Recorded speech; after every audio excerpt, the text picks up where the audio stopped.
ఏపీలో ఆడబిడ్డ నిధి పథకం ద్వారా ప్రతి మహిళకు కూడా 1500 రూపాయలు నెలకు పంపిణీ చేస్తామంటూ బాబు షూరిటీ భవిష్యత్తు గ్యారంటీ అనే పథకాలలో భాగంగా చంద్రబాబు నాయుడు గారు అయితే మేనిఫెస్టోలో పొందుపరచడం జరిగింది.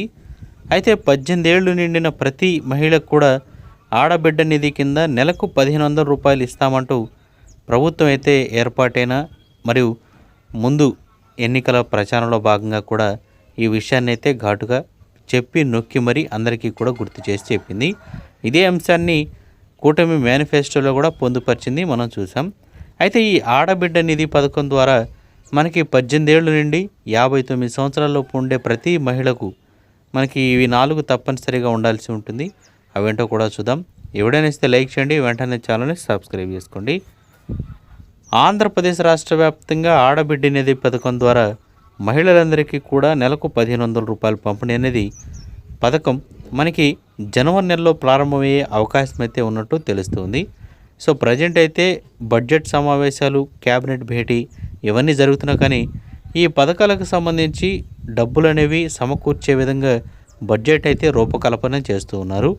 సో ఈ బడ్జెట్ అంతా కూడా ఈ పథకాలపై డిపెండ్ అయి ఉంటుంది. దాంతోపాటు రాష్ట్ర అభివృద్ధిపై డిపెండ్ అయి ఉంటుంది. ప్రజెంట్ అయితే మాత్రం మనకి ఆగస్టు 15వ తేదీ నుంచి ఉచిత బస్సు ప్రయాణం మహిళలకైతే కల్పిస్తున్నారు. దాంతోపాటుగానే అదే రోజున అన్న క్యాంటీన్లు కూడా ప్రారంభం కాబోతున్నాయి. ఇవి 2 పథకాలు అనేవి మనకి ఆగస్టు నెలలో ప్రారంభమవుతాయి. మరి మిగిలిన పథకాలు అనేవి ఎప్పుడు వస్తాయనే దాంట్లో చూస్తే నెలకు 1500 రూపాయల చొప్పున మహిళకు మనకి సంవత్సరానికి వచ్చేసరికి 18,000 రూపాయల వరకు దాదాపుగా ప్రతి ఒక్కరికి కూడా అందుతుంది. అయితే ఈ పథకాన్ని జనవరి నెలలో ప్రారంభించాలని కొత్త సంవత్సరంగా ప్రారంభించే అవకాశాలు ఎక్కువగా ఉన్నట్లు తెలుస్తుంది. అయితే ఈ పథకం కోసం అప్లై చేసుకోవాలంటే లేదా మీరు అర్హులు కావాలంటే ఏమేమి డాక్యుమెంట్స్ ఉండాలో ఒకసారి అయితే చూద్దాం. సో తప్పనిసరిగా ప్రతి ఒక్క మహిళ కూడా ఆధార్ కార్డు అయితే కలిగి ఉండాలి. దాంతోపాటు ఆధార్ కార్డులో తప్పనిసరిగా ఆంధ్రప్రదేశ్ నివాసితురాలై ఉండవలసి ఉంటుంది. సో ఎందుకంటే ఆంధ్రప్రదేశ్లో అడ్రస్ ఉన్నవారు, ఆంధ్రప్రదేశ్లో ఉన్నవారికి మాత్రమే ఈ పథకం అనేది వర్తిస్తుంది. దీంతోపాటు రేషన్ కార్డు అనేది కూడా తప్పనిసరిగా అయితే ఉండవలసి ఉంటుంది. సో రేషన్ కార్డు ఉంటేనే ఈ పథకానికి అయితే అర్హులు అన్నమాట. దాంతోపాటు రేషన్ కార్డులో మహిళ అనేది కుటుంబ పెద్దగా ఉండవలసి ఉంటుంది. సో చాలా చోట్ల అయితే కుటుంబ పెద్దగా పురుషులు అయితే ఉంటారు, అంటే వాళ్ళ ఇంటి భర్త అయితే ఉంటారు. సో వాళ్ళు కాకుండా మహిళ పేరు అనేది ఇంటి పెద్దగా ఉండవలసి ఉంటుంది. సో దీన్ని అయితే మార్పులు చేర్పులు చేసే అవకాశం కూడా ఉంది. సో టెన్షన్ పడాల్సిన పని లేదు. సో ఒకవేళ పురుషులు కనుక పెద్దవారే ఉంటే మాత్రం మహిళల్ని కుటుంబ పెద్దగా చేయడం జరుగుతుంది. ఇక ప్రతి ఒక్కరు కూడా తప్పనిసరిగా ఆధార్ కార్డు బ్యాంక్ అకౌంట్కి అయితే లింక్ ఉండాలి. దాంతోపాటు మీకు ఫోన్ నెంబర్ ఏదైతే ఉందో అది తప్పనిసరిగా ఆధార్ కార్డుకి అయితే లింక్ అయి ఉండవలసి ఉంటుంది. సో ఇవన్నీ కూడా కంపల్సరీగా ఉండాలి.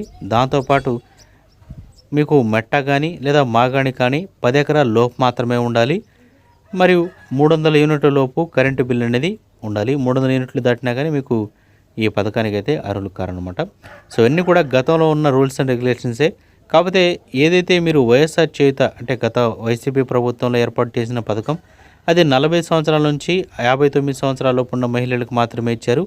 ఇక్కడ మాత్రం 18 సంవత్సరాల నుంచి 59 సంవత్సరాల లోపు ఉండే ప్రతి మహిళకు కూడా అవే 18,000 రూపాయలని అయితే అందించడం జరుగుతుంది. కాకపోతే ఇక్కడ వయసు అదేవిధంగా తీసుకునే వారి యొక్క లిస్ట్ అనేది మారిపోతుంది కాబట్టి కొంచెం జాగ్రత్తగా అయితే ఉండాలి. ప్రతి ఒక్కరికి రావాలంటే తప్పనిసరిగా ఈ పథకం అనేది వస్తుంది. కానీ మెయిన్గా ఎవరైతే పెళ్ళైన మహిళలు ఉంటారో వాళ్ళకు మాత్రమే వర్తిస్తుందని కూడా కొన్ని చోట్ల అయితే ప్రచారం జరుగుతుంది. సో మరి పెళ్ళైన వారికే ఇస్తారా లేదా మిగిలిన చదువుకుంటున్న వారికి కానీ లేదా ఇతర పనులు చేసుకునే వారికి కానీ ఒంటరి మహిళలకు కానీ ఇస్తారనేది చూడాలి. ప్రజెంట్ అయితే పెళ్ళై వాళ్ళకి రేషన్ కార్డు కలిగి ఉన్న మహిళలు వాళ్ళు కూడా కుటుంబ పెద్ద పేరు ఆ రేషన్ కార్డు ఉన్న వారికి ఇస్తారనేది టాక్ అయితే నడుస్తుంది. చూడాలి దీన్ని మార్పులు చేర్పులు చేస్తారా లేదా ఇంకా కొత్త విధి విధానాలు ఏమైనా తీసుకొస్తారనేది కొద్ది రోజుల్లో మనకి తెలుస్తుందన్నమాట.